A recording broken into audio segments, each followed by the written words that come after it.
Hey everyone, this is Lomi, and today I'll be showing you how to assemble a pattern for layered skirts I designed for All, my Feeple65 Chloe. The design is actually two skirts that get worn together, but we make them separately because layering is easy, and doing it this way lets you switch colors of overskirts and underskirts to get a much wider variety of looks. We'll begin by making the underskirt, for which you need 5 skirt panels in your fabric of choice. I'm using plain white cotton. The underskirt is pretty simple. You'll begin by sewing the edges of these panels together with a 1/4 inch seam allowance. The hems should be finished with a zigzag or overlock stitch to keep the fabric from fraying.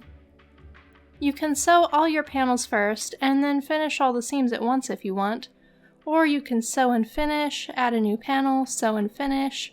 It doesn't matter really, just as long as you keep adding panels until all 5 are sewn together in a straight line.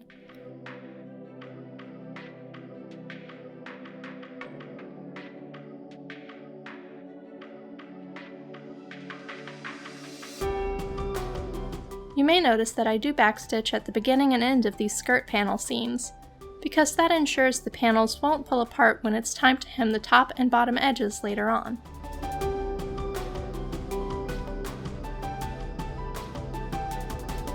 Once all 5 panels are sewn together, trim your threads and then finish the top edge with a zigzag stitch. The top is obviously the more narrow part of the skirt.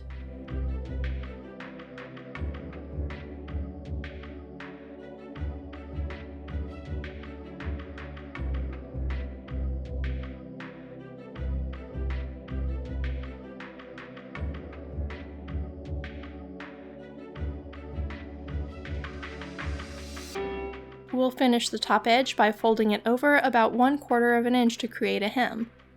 I pin this in place and then sew it down with a straight stitch.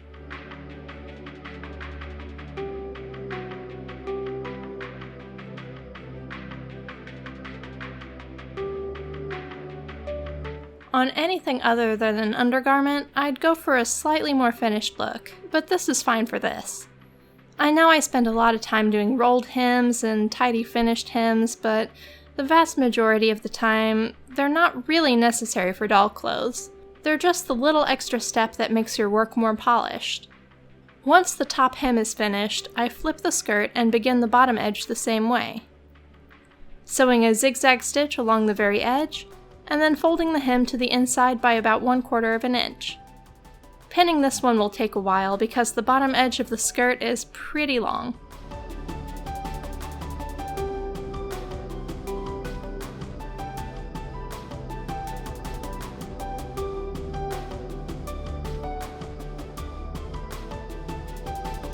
Once it's all pinned, I sew the hem with a regular straight stitch.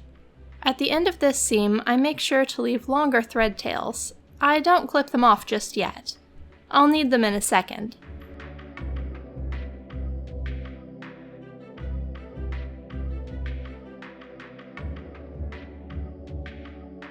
To complete the top of the skirt, I add a piece of elastic. The piece I use is about 10 inches long, but you'll want to measure around your doll's hips if you're not using a Feeple65, just to make sure it's the right length for where you want this skirt to hit. It should be just a bit below the doll's belly button. I pin on the elastic starting at both ends, then I stretch the elastic so it fits against the top edge of the skirt. I hold it stretched at each of the panel seams and pin it there. This lets me pin everything evenly and make sure my gathers are even too.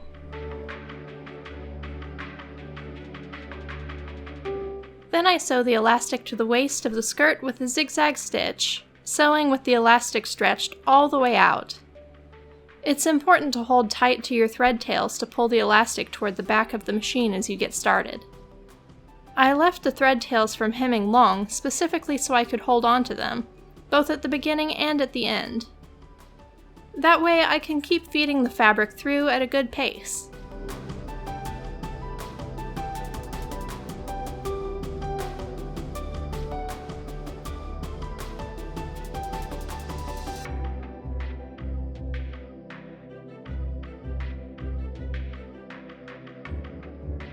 Once I'm done, I clip all the loose threads.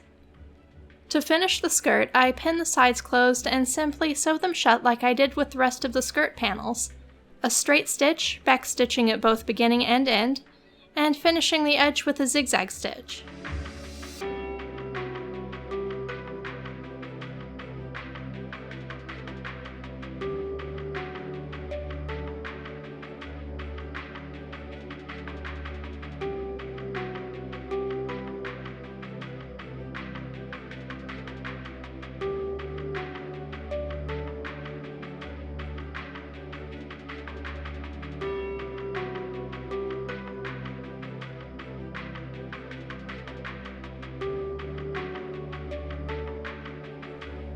And that's it for the underskirt. Once I clip the threads and turn it right side out, it's ready to be pressed and put on.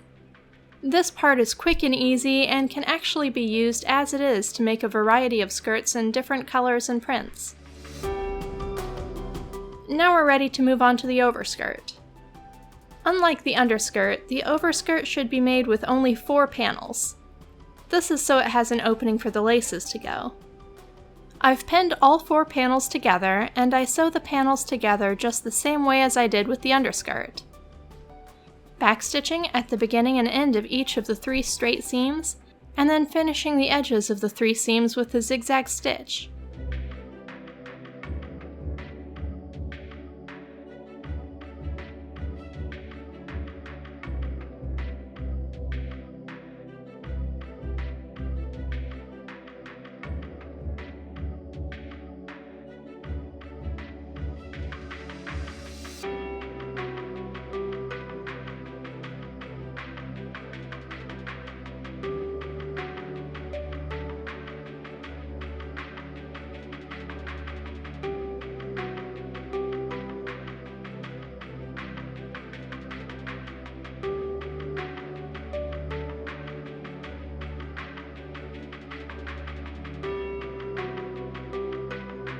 I'll clip all my threads when I'm done. Now we'll make the plackets where the laces will go. While all the other panels are sewn with right sides together, we're actually going to turn over the skirt and put the right side of the placket strip against the wrong side of the skirt, and line up the edges. This is so that when we turn the placket to the right side to finish this edge, it'll be facing right side out. I know that's a little hard to understand when I'm using plain brown fabric, but when you're using a patterned fabric, it'll be easier to see and understand.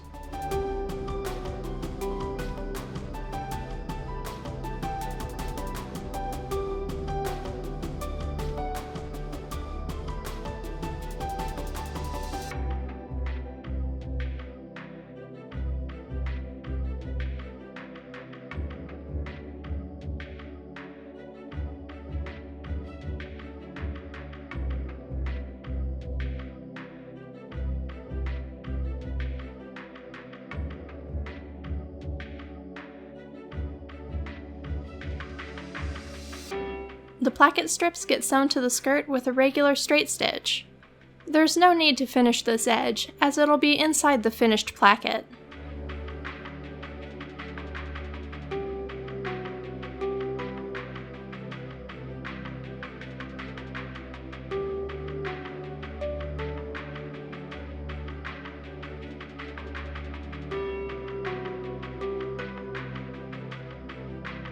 I trim all my threads, and then I'll unfold the placket and turn it over.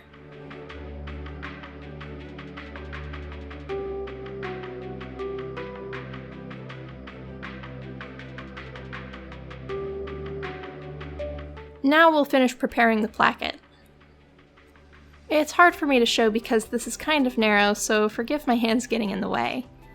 To get a nice finish on this, instead of just folding it over and trying to tuck in the raw edge, fold the placket out from the back, and then fold in the edge so that the raw edge of the placket meets the raw edge of the seam we just completed.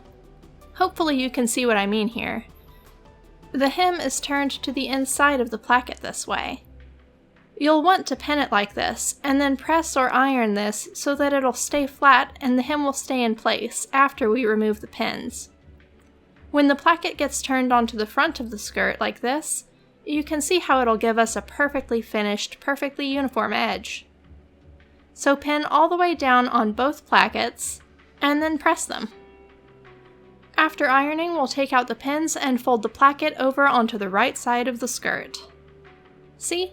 This creates a bound edge on the front opening of the skirt, and it's exactly 1/2 inch wide all the way down the front. Perfect.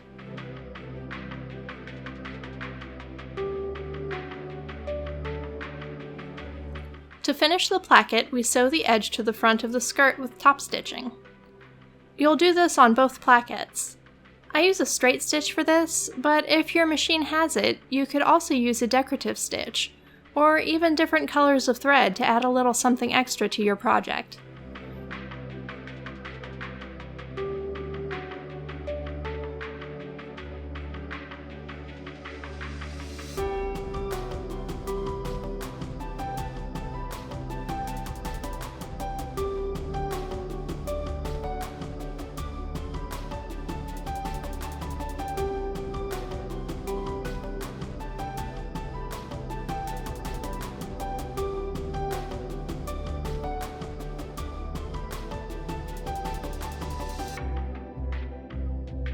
Once the plackets are sewn, we'll add the waistband. The waistband is designed for the skirt's opening to sit off-center, either on the left or right. The more sharply curved side goes around the doll's backside, while the straighter side wraps around the front. Begin by sewing the curved end closed. Before we add the waistband to the skirt, take a second to add a pleat to the skirt itself. Do this by making 2 small folds in the fabric, about 1/4 inch deep, or 1/2 inch deep pleat if you prefer. Because the skirt is so straight and narrow at the top, having the extra pleat in the back helps it lay better over the Feeple65's very full backside. Where you put this depends on what you want, but I like to pleat at the middle seam, so there are 2 panels on either side, and that puts the fullest part of the skirt directly opposite from the laced opening, which I think looks kind of cool. Here's where I have to stop and add some drawn instructions because my stupid camera's battery went dead while I was filming and I didn't notice. So I just happily went on without realizing it had shut off until I went to edit the video. Put the waistband against the front of the skirt with right sides together and wrap the finished end around the finished end of the main skirt, so that you have the skirt fabric sandwiched between the 2 layers of the waistband. The waistband is tapered so that it fits flat against the doll's body, so make sure the bigger, wider end is lined up with the top edge of the skirt fabric. It should fit along the top edge and hang about 1/4 inch past the end of the skirt fabric, so that you have room to finish that end of the waistband.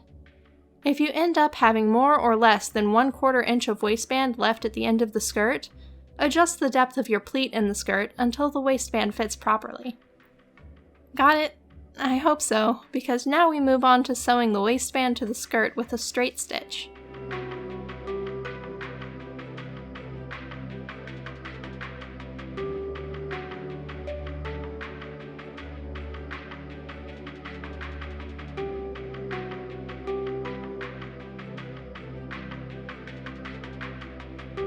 Once this is unfolded, the top edge and one side of the waistband are all that's left unfinished.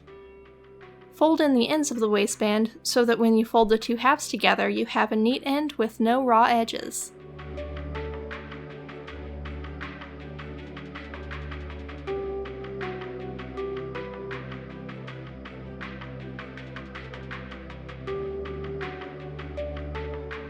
Then fold the top edge of the waistband to the inside, about 1/4 inch, to get the same thing, a tidy finished edge all the way across the top. This can be a little finicky, and my hands are getting tired by now, so it takes me a little bit to get the fabric to turn like it should.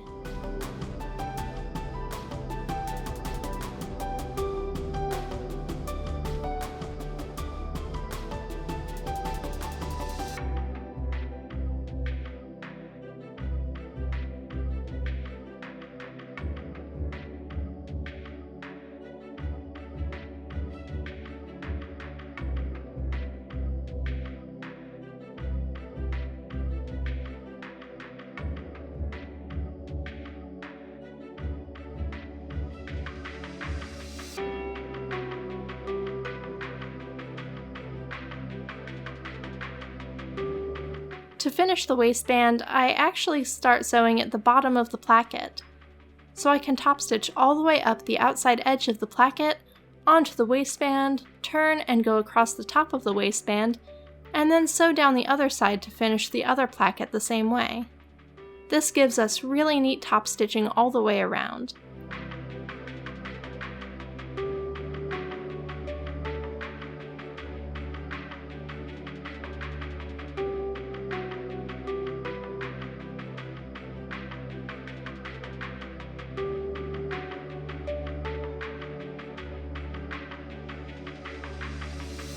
The last step of sewing is to finish the bottom edge of the overskirt. For this, I am going to make a rolled hem, and those can be difficult on curved edges. So I start by running a straight line of stitches 1/4 of an inch from the raw bottom edge of the skirt, all the way along the bottom edge. This will help the fabric flex exactly the way I need in order to get a perfect rolled hem, even though it's a curved edge. I fold along that line of stitches, then fold again. You can see this gives me an extra pretty rolled hem that's perfectly uniform and perfectly smooth.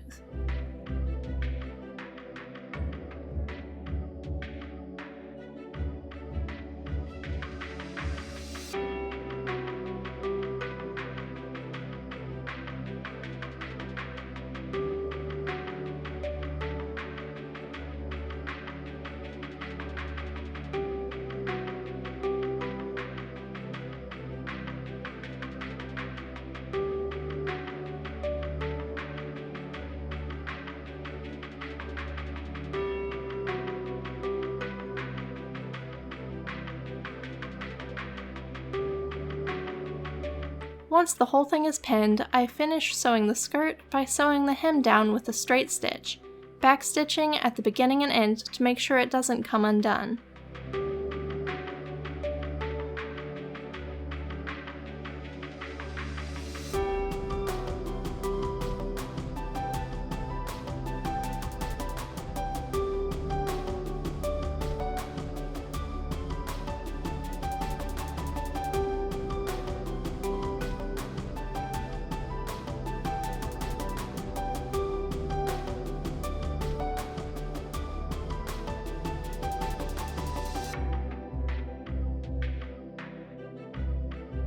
I clip the last few threads when I'm done.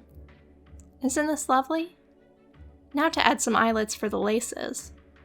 I start by marking where I want the eyelets to go. I decide to put 2 on the waistband, 1 at the top of the skirt's placket, and then space them out about 1 inch apart. I marked 7 on the skirt at first, but I think I'll just do 6 on the placket, so that I have an even number.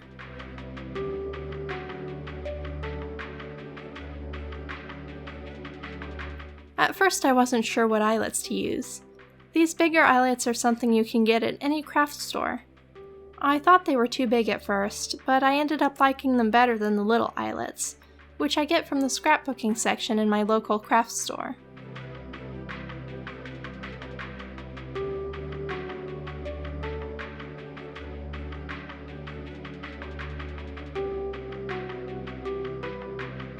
The big eyelets are too big to put in with an awl, so I'll have to use my big leather punch to make holes for them. I want the smallest hole that the eyelet will fit through, so the hole should be a little bit smaller than the eyelet itself. The more fabric that's left intact, the less likely it is these eyelets will pull out later.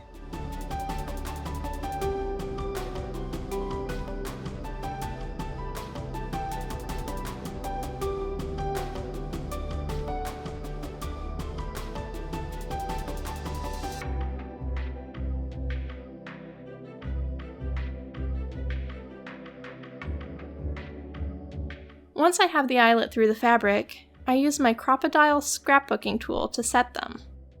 This thing is amazing for eyelets and is really easy on my hands. Not sponsored. I just bought it when I worked at Michael's and really ended up liking the stupid thing.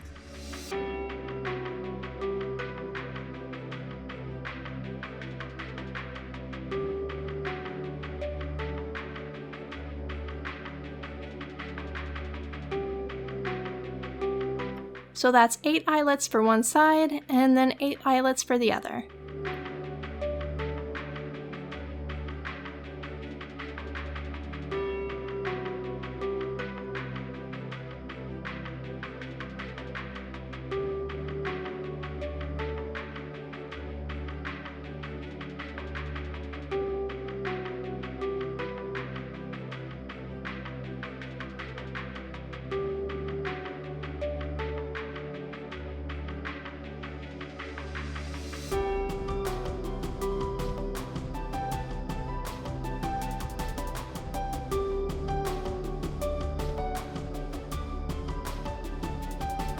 Once both sides are finished, I grab a ribbon for lacing and put it on my doll. The white underskirt goes on first, then the brown overskirt goes on top. I laced it up with a brown ribbon, and I have to say I really like the asymmetrical look. And next up is making a tunic to go with it. She's borrowing Rune's shirt right now, and it's absolutely huge on her dainty frame, so I'll get started on that shirt next. That's all for today though. Thanks for watching. Bye.